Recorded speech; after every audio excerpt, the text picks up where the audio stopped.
नमस्कार विद्यार्थियों, आज हम देखेंगे क्लास 11th का जो पेपर है और वार्षिक परीक्षा 2022-23 यानी ओल्ड पेपर है हमारे पास। पर एक बार हम इससे पता कर लेंगे कि किस टाइप का क्वेश्चन पेपर हमारे सामने है, ताकि विद्यार्थियों आपको तैयारी करने में आसानी हो जाए। ठीक, देखिएगा आप क्वेश्चन नंबर फर्स्ट, इसमें सही विकल्प। क्वेश्चन को आप ध्यान से समझिएगा। इस तरीके से लिखा क्वेश्चन, यदि ए और दूसरा समुच्चय दिया बी, अब हमें निकालना है ए इंटरसेक्शन बी। इंटरसेक्शन का मतलब होता है इंटरसेक्शन यानी ऐसी वैल्यू विद्यार्थियों जो दोनों सेट में हो, यानी ये होता है इंटरसेक्शन है, ये ए और ये बी, तो जो ये कॉमन जगह है वो कहलाती है इंटरसेक्शन। ठीक, तो हम ऐसी कौन सी वैल्यू है, तो 3 और 4 जो दोनों में, तो ए इंटरसेक्शन बी जो होगा वो होगा 3 और 4। इस तरीके से सही आंसर आ जाएगा हमारे पास इसका डी, ये आ जाए विद्यार्थियों इंटरसेक्शन हमारे पास। हाँ विद्यार्थियों, अगर यहाँ ये पूछ लेता हमसे अगला क्वेश्चन वो कि ए यूनियन बी, अगर विद्यार्थियों यूनियन पूछता तो हमें क्या निकालना पड़ता है, यूनियन में दोनों आ जाते हैं, यानी ए के सारे 1 2 3 4, तो ए के एलिमेंट 1 2 3 4, फिर हम इसमें रखते 3 4, तो 3 4 हम पहले रख चुके हैं, 5 और 6। तो विद्यार्थियों हो सकता है इस बार ये वाला क्वेश्चन आपसे पूछ ले तो आपको इस तरीके से निकालना है। अगला क्वेश्चन है हमारे पास फंक्शन में है ये वाला, f(x) बराबर mod x कौन सा फलन है। तो आइए हम बारी बारी समझते हैं। पहला जो हमारे पास दिया है ये f(x) तत्समक फलन का फार्मूला विद्यार्थियों आपने देखा होगा गणित में, f(x) बराबर x। तो ये कौन सा फलन होता है, तत्समक फलन, जिसका अगर हम ग्राफ खींचे विद्यार्थियों तो बिल्कुल एक सरल रेखा आ जाती है। ये इसका क्या है, ग्राफ है। अगला है हमारे पास अचर फलन का अगर विद्यार्थियों हम ग्राफ खींचे तो अचर फलन का ग्राफ हो जाएगा f(x) बराबर कांस्टेंट k, यानी कांस्टेंट k के लिए हमने यानी ग्राफ लिया। अगर इसका हम ग्राफ खींचेंगे तो इस तरीके से एक संख्या आ जाएगी जो x बराबर क्या है, k है। ये ऊपर भी हो सकती है, नीचे भी हो सकती। तीसरा विद्यार्थियों मापांक फलन यानी f(x) बराबर mod x। ये कौन सा फलन हमारे पास विद्यार्थियों, मापांक फलन, जिसको हम इस तरीके से भी डिफाइन करते हैं कि x पॉजिटिव हो सकता है, x नेगेटिव हो सकता है। पॉजिटिव होगा जब x greater equal 0, x less equal less 0। इसका अगर हम ग्राफ देखें विद्यार्थियों तो ये जो ग्राफ है ये मापांक फलन ग्राफ है। और चौथा है विद्यार्थियों चिन्ह फलन में हमारे पास, तो चिन्ह फलन का गणितीय सूत्र होता है विद्यार्थियों f(x) बराबर रेक्टेंगल ब्रैकेट में। ठीक है, और इस तरीके से विद्यार्थियों अगर इसका हम ग्राफ खींचे तो इस तरीके से ग्राफ आता है इसका, यहाँ की संख्या इधर की तरफ शो करती है, महत्तम पूर्णांक फलन, तो ये जो ग्राफ है। तो विद्यार्थियों इस तरीके से क्या है, फलन f(x) बराबर mod x। तो इसका राइट आंसर कौन सा आएगा हमारे पास, तो राइट आंसर है हमारे पास सी वाला। ठीक है, देख सकते हैं। अगला लिखा है हमारे पास क्वेश्चन, इस तरीके से हम क्वेश्चन को देख सकते हैं कि 3 - 4i का संयुग्मी बताइए। संयुग्मी किसको बोलते हैं विद्यार्थियों, तो आइए इसको पहले हम किस शब्द को समझ लेते हैं, संयुग्मी शब्द को।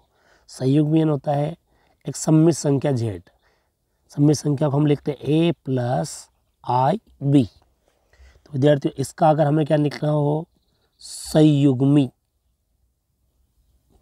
ठीक है, तो जो इसका संयुग्मी होगा वो होगा z बार a + ib के ऊपर भी क्या जाए विद्यार्थियों, बार। अब यहाँ एक बात समझिए विद्यार्थियों, इस बार को हम अलग अलग कर देते हैं। एक तो की संख्या पर जब बार लगता है तो वो संख्या चेंज नहीं होती, बट i जो पॉजिटिव है ये i पे अलग बार और b पे अलग बार। तो हम देख सकते हैं ये विद्यार्थियों बन जाएगा माइनस का i। यानी अगर हम शॉर्टकट में बात करें विद्यार्थियों तो इस संख्या का संयुग्मी ये, यानी उसका i वाला जो पार्ट है बस उसका चिन्ह हमें बदलना पड़ता है। ठीक, तो हम देख सकते हैं ये 3 लिखा, तो 3 किस में लिखा विद्यार्थी, इसमें भी और इसमें भी, यानी हमारे उत्तर में ये नहीं आ सकता और ये भी नहीं आ सकता। अब बचे ये दोनों। अब ये 4i किसका विद्यार्थी, माइनस का, ये किसका हो जाएगा, प्लस का, यानी सही आंसर आ जाए हमारे पास डी। तो विद्यार्थियों आपको ये कॉन्सेप्ट याद होना चाहिए संयुग्मी की डेफिनेशन से। अगर ये आप समझ जाते हो तो इस तरीके से सॉल्यूशन आपको मिल जाता है। अगला हमारे पास फैक्टोरियल ज़ीरो। तो आप सभी ने पढ़ा होगा फैक्टोरियल ज़ीरो का जो मान होता है वो होता है 1। फैक्टोरियल ज़ीरो का मान होगा विद्यार्थियों 1 होगा अपने पास, ठीक है। ये फिर अगला क्वेश्चन है एक्स जेड तल में किसी बिंदु के निर्देशांक। देखिए विद्यार्थियों एक्स जेड तल में बिंदु के क्या ज्ञात करना अपने को, निर्देशांक। तो विद्यार्थियों एक होता है एक्स एक्सिस, वाई एक्सिस और एक होता है जेड एक्सिस। तो विद्यार्थियों इसमें है एक्स वाई तल यानी उसमें जेड एक्स तल, जेड और एक्स यानी उसमें जेड का निर्देशांक मौजूद रहेगा, एक्स का रहेगा, बाकी इसमें वाई नहीं है। क्या नहीं है विद्यार्थियों, वाई। तो वाई बराबर क्या आ जाएगा 0 यानी वाई एक्सिस का। तो देखिए ज़रा इसमें एक्स भी है, इसका निर्देशांक हो जाएगा एक्स जेड और वाई बराबर क्या जाएगा 0। तो ये हो जाएगा वाई जेड तल। तो कभी भी आपको ये समतल बताना हो तो उसमें जेड का निर्देशांक मौजूद है, एक्स का मौजूद है और जो नहीं दिया है उसका निर्देशांक क्या हो जाएगा 0। तो इस तरीके से हमारे पास आंसर आ जाएगा इसका फर्स्ट वाला। तो इसका सही आंसर होगा ए। अगले हम आते हैं विद्यार्थियों सवाल नंबर किस पे हमारे पास जो है सवाल नंबर 6 पर। इसमें लिखा है सेक एक्स का मान यानी हमारे पास ये लिखा है d/dx डेरिवेटिव। तो डेरिवेटिव है विद्यार्थियों, डेरिवेटिव आपने पढ़े होंगे। तो सेक एक्स का जो डेरिवेटिव आता है वो आता है अपने पास सेक एक्स इंटू 10x। क्या आता है विद्यार्थियों, सेक एक्स इंटू 10x। बाकी डेरिवेटिव आपको अच्छे से याद करना है क्योंकि अगला ही पूछ हो सकता है। साइन का डेरिवेटिव पूछ ले तो साइन का हो जाए विद्यार्थियों कोस एक्स। अगला विद्यार्थियों कोस, तो कोस का हो जाएगा माइनस का साइन एक्स। फिर विद्यार्थियों 10x, तो 10 का हो जाएगा सेक स्क्वायर एक्स। फिर अगला derivative sine cos tan cot, तो कॉट का हो जाएगा विद्यार्थियों माइनस कोसेक स्क्वायर एक्स। और अगला है सेक, जो हमारे क्वेश्चन में पूछा सेक का हो जाएगा sec x into 10x dx। अगला डेरिवेटिव विद्यार्थियों कोसेक एक्स, तो कोसेक एक्स का हो जाएगा minus cot x cosec x. ठीक है, इस तरीके से आपको ये अच्छे से याद करना है विद्यार्थियों। आइए मैं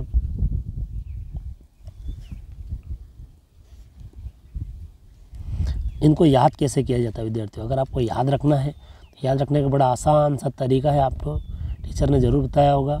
ठीक है, एक बार और हम देख लेते हैं इसको ताकि आपका रिवाइज हो जाए। आप याद करिए पहले तो साइन जो आपने 10th में सीखा था, कॉस, टेन, कॉट, सेक और कोसेक। विद्यार्थियों इसमें दो दो के पेयर के काम चलेंगे।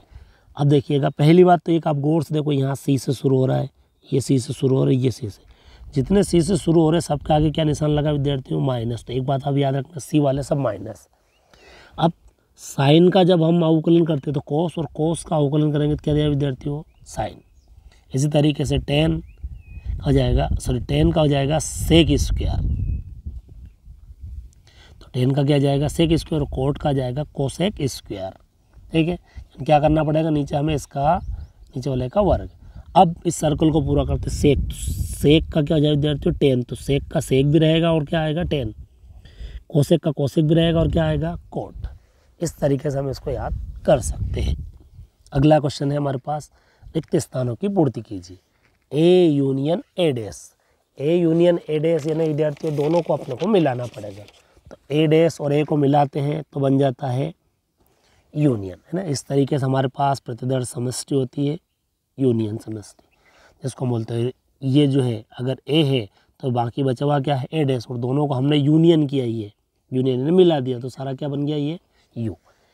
ए क्रॉस फाइव, तो किसी भी समुच्चय का जब फाइव से क्रॉस गुणा होता है तो आंसर कितना था विद्यार्थियों फाइव। फाइव है ना, कुछ भी नहीं है।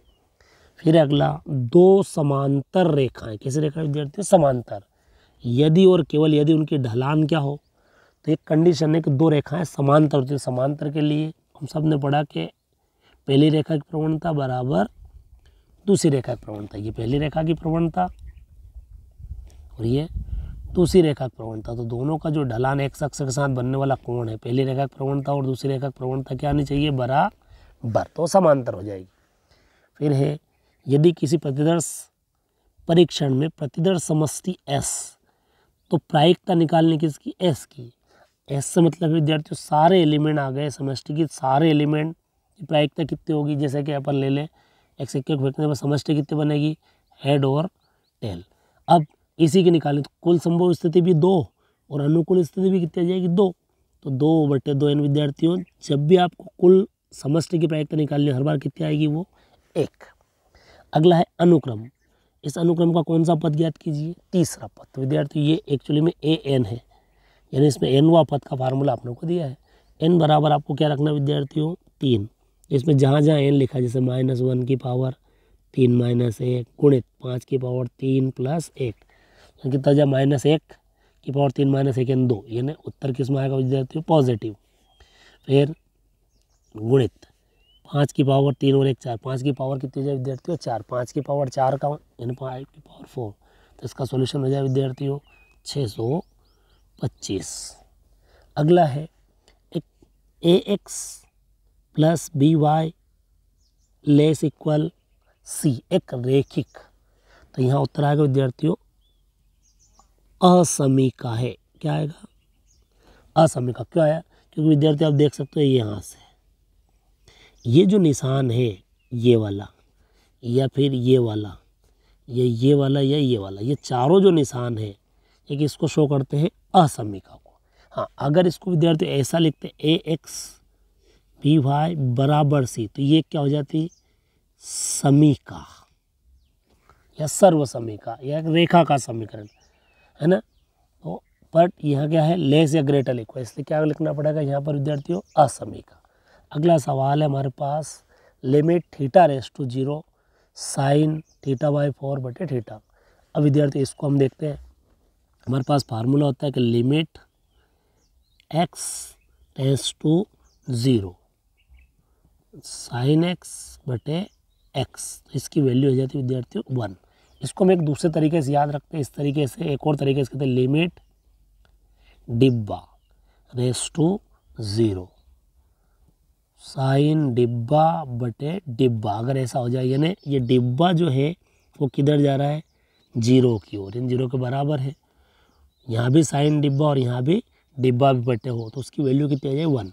विद्यार्थी आप देख सकते हो ये सब हम ऐसा वैसा कर सकते हैं, बस यहाँ क्या है θ/4। तो हमें क्या करना पड़ेगा, इसको हल करने समय मैं यहाँ कर देता हूँ कि लिमिट θ⁻⁴ साइन θ/4, इसको तो हम चेंज नहीं कर सकते, पर इसको हम बदल सकते हैं। θ/ क्या कर दूँ मैं, 4। तो मैंने यहाँ तो θ था और यहाँ क्या कर दिया, θ/4, यानी 4 से मैंने मल्टीप्लाई भी कर दिया।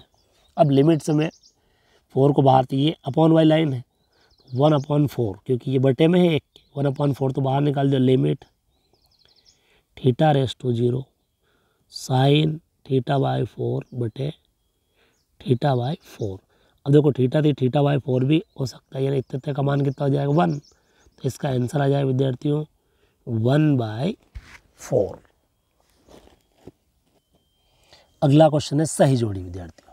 इसमें लिखा है 180 डिग्री। अब हमें इधर वाली वैल्यू में मिलाना है कि 180 डिग्री को हम किस समिटेट करेंगे। तो यहाँ देख सकते हो ये जो है वो अंश में लिखा हुआ और ये जो लिखा है वो रेडियन में लिखा है विद्यार्थियों। तो इस पहले का आंसर हो जाएगा F वाला, ठीक। अब अगला है कोस पाई, यानी कोस 180 डिग्री। कोस 180 डिग्री की वैल्यू क्या होती है विद्यार्थियों, तो आपको अच्छे से याद रखना है कि जो 0 डिग्री की वैल्यू होती है ना, वही 180 डिग्री की वैल्यू होती है। बस उधर जाकर किसकी हो जाएगी, ये नेगेटिव की। किन किन में ऐसा होगा, तो केवल साइन और कोसेक को छोड़कर, साइन और कोसेक में नेगेटिव नहीं होगा, बाकी इन सब में 180 तरफ ले जाने पर क्या हो जाएगा, नेगेटिव। तो कोस 180 की वैल्यू हो जाएगी -1, यानी इसका आंसर हो जाएगा -1 पहला वाला। फिर tan - θ, तो विद्यार्थियों आपने सबने याद किया होगा, tan - θ हो तो ये माइनस का क्या हो जाता है, tan θ, और अगर साइन हो तो भी माइनस का sin θ। बट विद्यार्थियों माइनस का अगर क्या हो कोस हो तो ये किसका हो जाता है, प्लस का। यानी ऐसा कह सकते हैं ये जो माइनस अंदर है इसको केवल कौन बचा सकता है, कोस। बाकी ये दोनों तो उल्टी करके बाहर कर देते हैं उसको, तो 10। तो इसका आंसर हो जाएगा बी वाला अपने पास। फिर है सेक 90 माइनस थीटा। तो विद्यार्थियों इसमें अपने 90 वाले फार्मूले में पढ़े होंगे, बहुत सारे फार्मूले मैं आपको बताता हूँ, देखिएगा ध्यान से, और आपने याद भी किया होगा।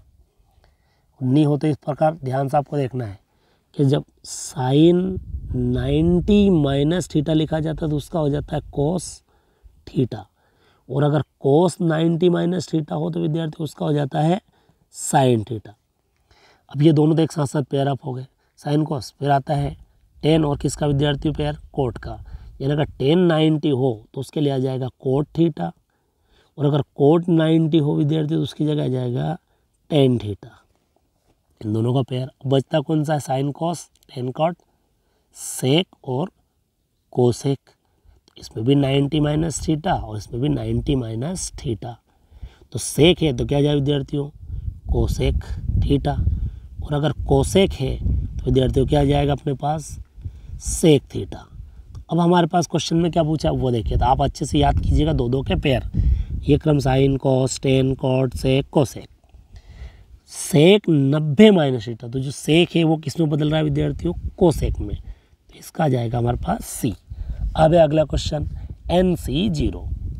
NC0 तो विद्यार्थियों हम समझते पहले हमने फार्मूला पढ़ा है NCR। NCR यानी factorial n factorial r factorial n minus are.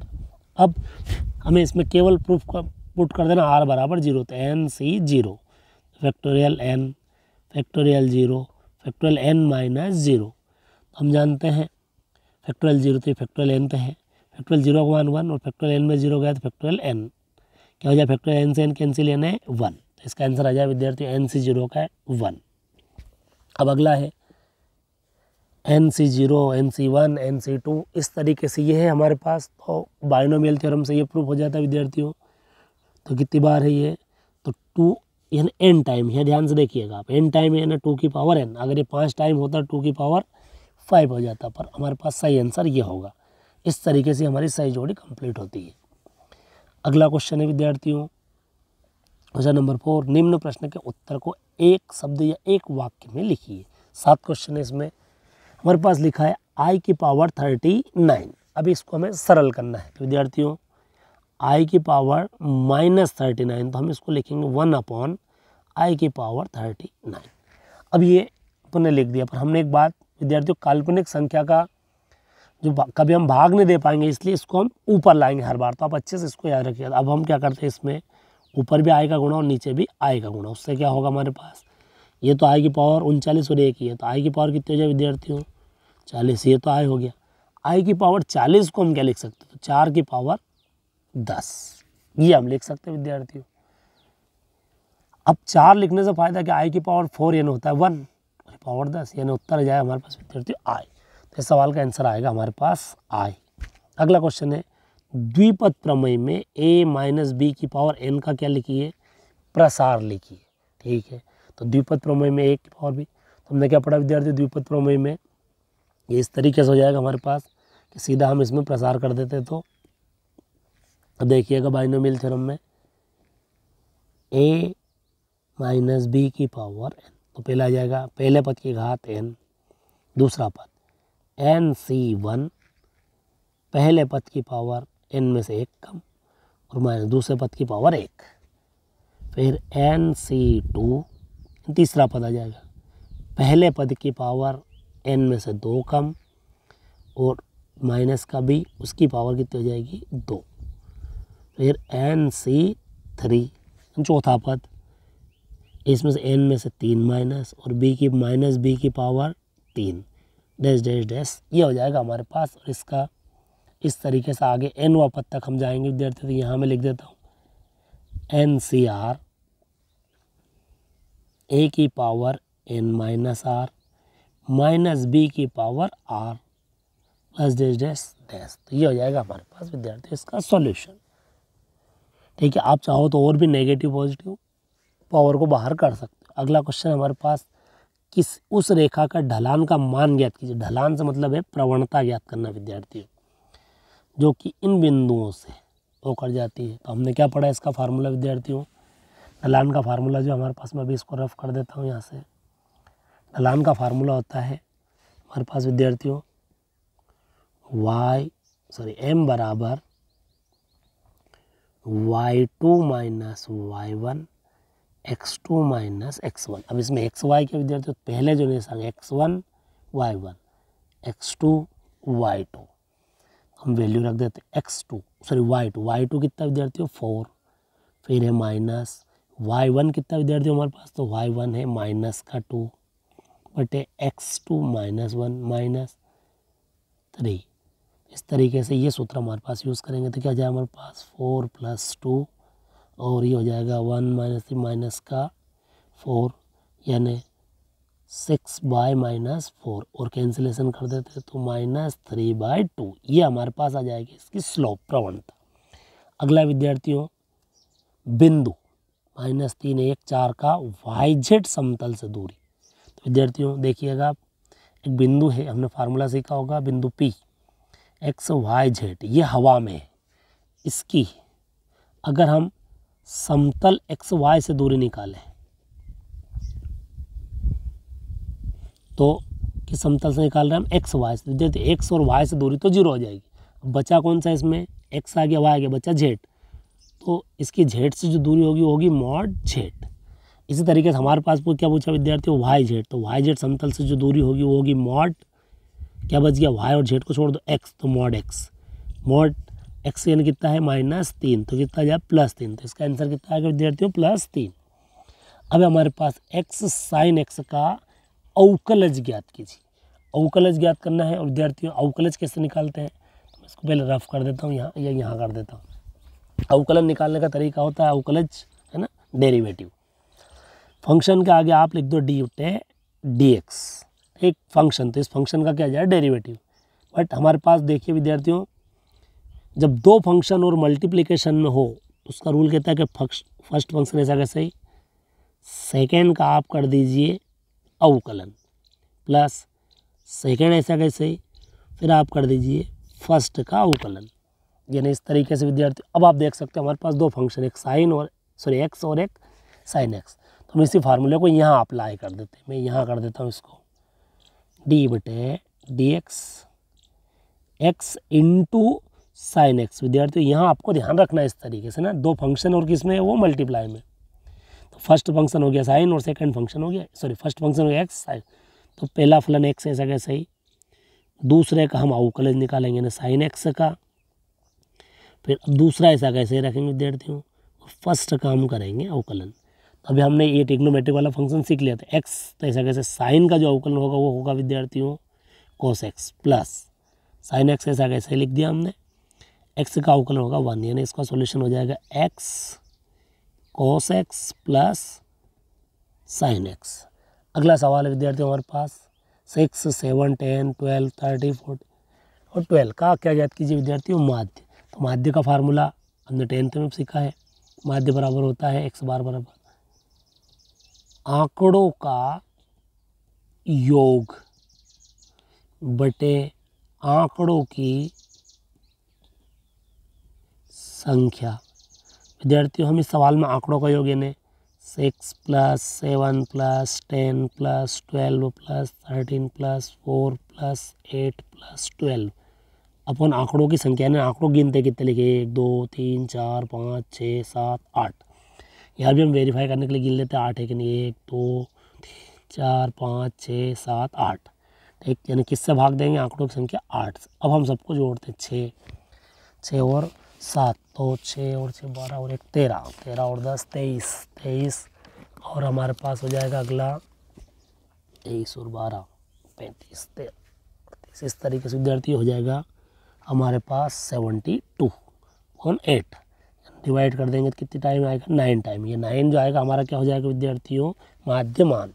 अगला है दो सिक्कों को एक साथ उछाला गया है, प्रतिदर्श समष्टि लिखिए, है ना, 2 कॉइन्स को। तो समष्टि इस तरीके से लिखते हैं, हो सकता है दोनों सिक्कों पर हेड आ जाए, हो सकता है पहले पर हेड दूसरे पर टेल, या दूसरे पर टेल पहले पर हेड दूसरे पर टेल, ये दोनों पर क्या जाए टेल। यानी कितनी प्रतिदर्श समष्टि बनेगी 4, यानी नंबर ऑफ समष्टि कितनी हो जाएगी विद्यार्थियों 4। तो इसका आंसर होगा ये, है ना। अपने को क्या बताना है प्रतिदर्श समष्टि, तो ये बन गई प्रतिदर्श समष्टि। आइए अगले क्वेश्चन पर चलते हैं। अगला क्वेश्चन है हमारे पास ट्रू एंड फॉल्स, सत्य और असत्य। अगला है सत्य और असत्य में हम देखेंगे विद्यार्थियों के समुच्चय में फाई एक एलिमेंट दे दिया है, ये एक रिक्त समुच्चय है, तो इसका आएगा विद्यार्थियों असत्य। ठीक है, पहले आप समझिएगा क्या पूछा, रिक्त समुच्चय, ऐसा समुच्चय जो खाली हो, यानी या तो ये लिख दो या फिर इसके बराबर क्या लिख दो फाई, ये सत्य होता है विद्यार्थी। इसमें तो क्या हो गया कि फाई एक एलिमेंट बन गया अपने पास जो कि असत्य है। ठीक है, फिर है नंबर ऑफ ए, यानी समुच्चय ए में अवयव की संख्या कितनी है पी। नंबर ऑफ बी, समुच्चय बी में अवयव की संख्या क्यू, तो बोलता है number of A number of B बराबर पी क्यू, तो बिल्कुल सत्य, क्योंकि number of A into number of B, ये थ्योरम होती है हमारे पास, number of A cross B बराबर। ठीक, तो हम क्या रख देंगे नंबर ऑफ ए बराबर पी और नंबर ऑफ बी बराबर क्यू, यानी क्या हो जाएगा अपने पास पी क्यू। अब वो कहता है ए से बी में संबंधों की संख्या, तो संबंधों की संख्या होती है, तो ये बिल्कुल सही। ये तो क्या है अवयवों की संख्या, और जो डेफिनेशन है रिलेशन, तो ये बिल्कुल क्या हो जाएगा विद्यार्थियों हमारे पास सत्य। तो इसका आंसर आएगा हमारे पास ट्रू। ठीक है, हम इस तरीके से लिख सकते हैं ये जो है वो बिल्कुल सत्य है, क्योंकि संबंध जो है वो समुच्चय का उपसमुच्चय होता है ना। दो सम्मिश्र संख्याओं का योग एक सम्मिश्र संख्या होती है, तो बिल्कुल सही ये जेड। देखिएगा आप ए प्लस आई बी, ये विद्यार्थियों की संख्या है सम्मिश्र। क्यों है, क्योंकि ये इसका वास्तविक भाग और ये इसका काल्पनिक भाग। ये पहली सम्मिश्र संख्या ये जेड बराबर A2 प्लस आई B2, ये दूसरी सम्मिश्र संख्या, तो पहली और ये दूसरी, अब दोनों को हम जोड़ दें अगर, तो क्या होगा, तो ये वास्तविक पार्ट वास्तविक में जुड़ता है और काल्पनिक काल्पनिक में, तो ये हो जाएगा A1 प्लस A2 आई B1 प्लस B2। अगला है क्या ये एक असमीकात, बिल्कुल ये भी क्या, तो सॉरी दो सम्मिश्र संख्याओं, तो इसमें देखिए ये वास्तविक भाग और ये कैसा भाग है विद्यार्थियों काल्पनिक भाग। इन संख्याओं वास्तविक काल्पनिक, तो कैसी संख्या थी ये सम्मिश्र, ये भी संख्या, तो ये भी कैसी है सम्मिश्र संख्या, इसलिए इसका उत्तर आएगा विद्यार्थियों सत्य। फिर x plus b y less equal एक असमीका है, तो ये भी क्या है विद्यार्थी बिल्कुल असमीका है, सत्य। कैसे देखा आपने असमीका, इस लेस इक्वल साइन से। फिर हमारे पास बिंदु 4 1 7 वाई जेड तल में स्थित है, तो गलत है। वाई जेड होता है विद्यार्थियों समतल, क्या होता है ये समतल, जबकि इसमें एक्स एक्सिस भी है वाई एक्सिस भी और जेड एक्सिस भी, और उसके नंबर दिए विद्यार्थी, यानी ये एक्स अक्ष वाई अक्ष और जेड अक्ष तीनों दूर है।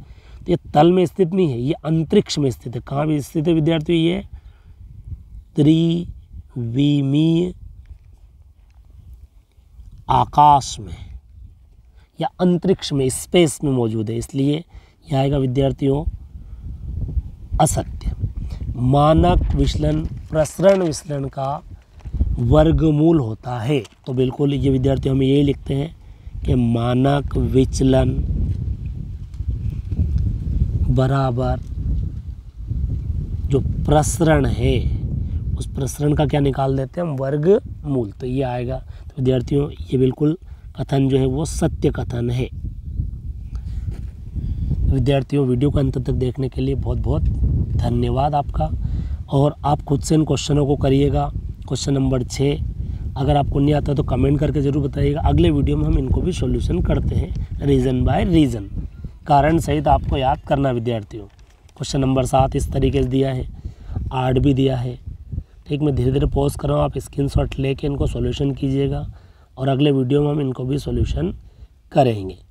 ठीक, तो क्वेश्चन नंबर अभी हम कहाँ तक देखने वाले हैं, 2-2 अंक वाले क्वेश्चन अगले वीडियो में हम सॉल्व करते हैं। आप एक बार स्क्रीनशॉट में धीरे धीरे इसको स्लो कर देता हूँ। क्वेश्चन नंबर 15वें तक, ये 15वां और 15वें का ये अथवा वाला क्वेश्चन। ठीक, 16वां क्वेश्चन 3 नंबर, तो 15वें तक आपको करना है। ठीक, वीडियो को ज़्यादा से ज़्यादा शेयर करें, और अगर आप हमारे चैनल पर नए हैं तो चैनल को सब्सक्राइब भी करें, और वीडियो अच्छा लगा हो तो लाइक करें, और कोई दिक्कत आती है तो कमेंट ज़रूर करें, अच्छा लगा हो तो भी कमेंट